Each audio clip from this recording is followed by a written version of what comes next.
What's going on, everybody? We've got a pretty mixed day in the market. The Mag 7 selling off a bit, Bitcoin slightly up, the Bitcoin miners are starting to flip green. We'll see how the day ends. But in this video, I want to talk about some Cleanspark news, and I also want to talk about the strategic Bitcoin reserve. Now, we had news yesterday of another $200 million Bitcoin-backed credit facility from Coinbase, but also this, Cleanspark is shifting to a self-funded operation.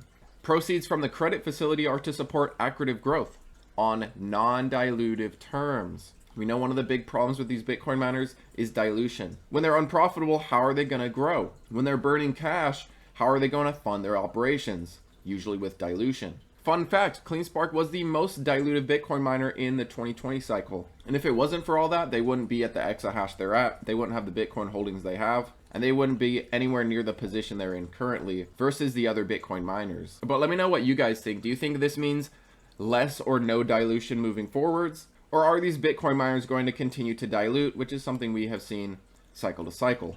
And let's jump over to this verse. Let's jump over to this quote from Zach Bradford, the CEO. Our capital strategy has matured significantly, enabling us to pursue non-dilutive funding options that support both our operations and long-term growth. Cleanspark is among a select few in this industry, among the Bitcoin miners, to have achieved escape velocity, the ability to self-fund operations, augment our Bitcoin treasury, and contribute to expansion capital through operational cash flow. Now here's a quote from Coinbase, said by Brett Tejpaul, said by the head of Coinbase Institutional. Coinbase is excited to support Cleanspark in their innovative approach to capital and treasury management in Bitcoin mining. By deepening our relationship with Cleanspark and offering institutional-grade lending custody management through our Prime service offering, we're committed to delivering strategic solutions that help Cleanspark thrive in the evolving crypto landscape.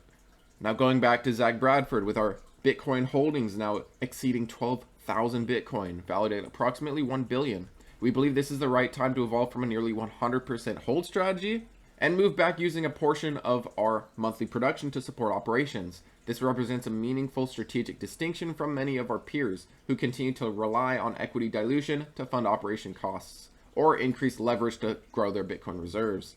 We view our approach as deliberately strategic rather than ideological. I said that weird. We view our approach as deliberately strategic rather than ideological. Ideological. Is that right? I don't know why that sounds wrong. Particularly now that we've reached our current scale, while we remain committed to Bitcoin as a long-term hardened asset, we believe a more effective way to increase shareholder value is through a balanced approach between monetizing new production and building long-term holdings. As part of this balanced approach, we intend to further build out our diversified capital stack. In today's market environment, we view the debt markets as the most efficient and responsible path to support our growth, and our strong balance sheet positions us to take advantage of that opportunity. As we enter our next phase, targeting 50 exahash and beyond, we believe Cleanspark is uniquely positioned to deliver sustained long-term shareholder value as we continue to execute on our strategic vision and evolve. Now, Cleanspark's chart has been bearish. The Bitcoin miners have been doing horrible. They have ugly charts. There is a light at the end of the tunnel, though, and that end of the tunnel is the bottom of this wedge. I suspect that we're going to fill this wedge out, and then it's a matter of breaking out of it, breaking this 50 MA finally. Not just false breakouts, not just wicks above, but an actual candle closing above the 50 MA. We have been finding the 50 MA as a resistance since 2024, late 2024. This is one thing that's crucial for Cleanspark and most of the Bitcoin miners in general, breaking back over that 50 MA, not finding it as a resistance. Another positive here too is the RSI has been rising while the price has been falling. This is a bullish divergence and typically means a reversal is coming. At its best point, Cleanspark was about 12-13 times from its bottom in the bear market. And at this point, while Bitcoin sentiment is bad, while the Bitcoin miner sentiment is bad, it is only up 300% from the bottom, doing worse than Bitcoin from the crypto winter low. During the rough time, these Bitcoin miners will definitely underperform. During the good times, these Bitcoin miners can outperform. And we have seen it in the past. People tend to forget that. Cleanspark in their upcoming earnings is expecting a pretty good growth in revenue. Nearly 200 million. Their last quarter was 162 million, so roughly a $30 million growth in revenue. The negative is an estimate for a loss in the quarter, a negative EPS. The last quarter was a profit, although the market didn't react very positively to it. At this point in February, Bitcoin was already starting to decline. When Bitcoin's going down, there is no hope for the Bitcoin miners to go up. These Bitcoin miners will only run in the right times with Bitcoin. They're tied so closely to Bitcoin, it doesn't matter if they're profitable, if they're not profitable. It really depends on Bitcoin's price. Of course, long-term profitability is what we want. We want to see these Bitcoin miners consistently profitable. But right now, this is not the case. Most Bitcoin miners are guiding for a loss in the first quarter of 2025. This is January, February, March, when Bitcoin was mostly in a downtrend. Now, how do you guys feel about this news for Cleanspark? Are you happy that they're going to utilize their Bitcoin, hopefully dilute us less? Or do you think it's all BS? Or would you be okay with the dilution if it means Cleanspark will continue to hodl their Bitcoin? What people don't realize is these large holders of Bitcoin will benefit massively when Bitcoin goes on its next uptrend. And like was mentioned, Cleanspark right now has about 12,000 Bitcoin.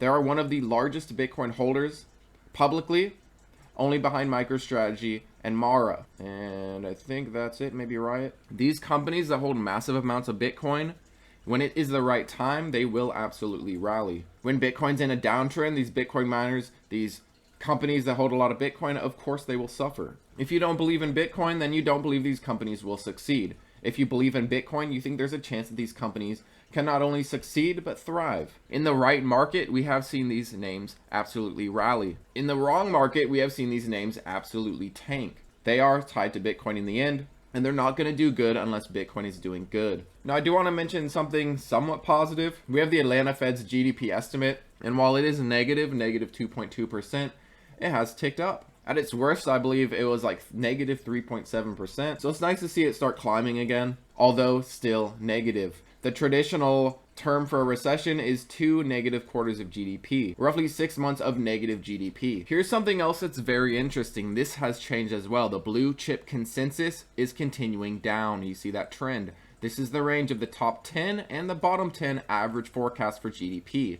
It is now getting into the negative. Just a few days ago, there were basically no expectations of negative. Now they're starting to go negative. More and more analysts, more and more investors, institutions are starting to see a potential recession. Now, our next piece of inflation data, at least, is going to be PCE. This comes out at the end of April. Our last read was, I'd say, a positive. At least it didn't tick up from previous months. We've just been kind of hovering in this 2.5% range. Now, the market's kind of holding its breath because of these inflation data. They're not reflecting tariffs yet. Tariffs aren't affecting the numbers yet necessarily. So the market's kind of holding its breath there. It would be fantastic to see PCE come under 2.5, go towards 2%. There are fears that PCE, PPI, and CPI are going to tick up because of the effects of tariffs, but no one's really sure. There could always be negotiations. Demand could always drop, causing prices to have to compensate. So there are definitely a lot of moving parts. The unemployment rate is also going to be an important thing to keep an eye on. Does unemployment keep ticking up?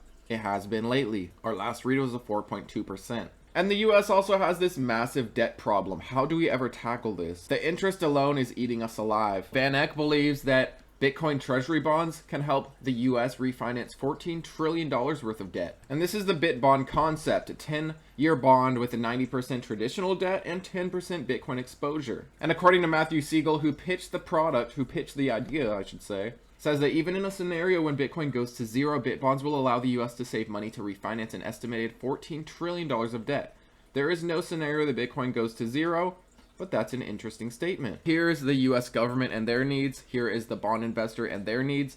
And Bit bonds is in the nice Venn diagram middle. I believe there's a Venn diagram if my education has taught me well. So a bond investor needs protection from dollar inflation, demands protection from asset inflation, and seeks upside beyond a risk-free rate. The US government needs to refinance large amounts of debt. Interest rates are relatively high versus historic norms. They also must maintain a demand for these bonds, and they have a desire for novel reserve assets. This is where Bit bonds come into play, satisfying both the bond investor and the US government. Now, do you think these Bit bonds are going to be something that actually comes to fruition? Or do you think it's just an interesting idea that ends up going nowhere? And also, what do you think of a recession? Do you think we're in a recession? Do you think we're entering a recession? More and more signs are pointing to the possibility of it, and in the end, you have to embrace it. The best times to make money are during hard times. Bull markets can make you rich, but bear markets can make you wealthy. And how do you feel about this Cleanspark news? Do you think this means less dilution going forwards? I'll believe it when I see it, but this is an interesting step. I'd kind of prefer that they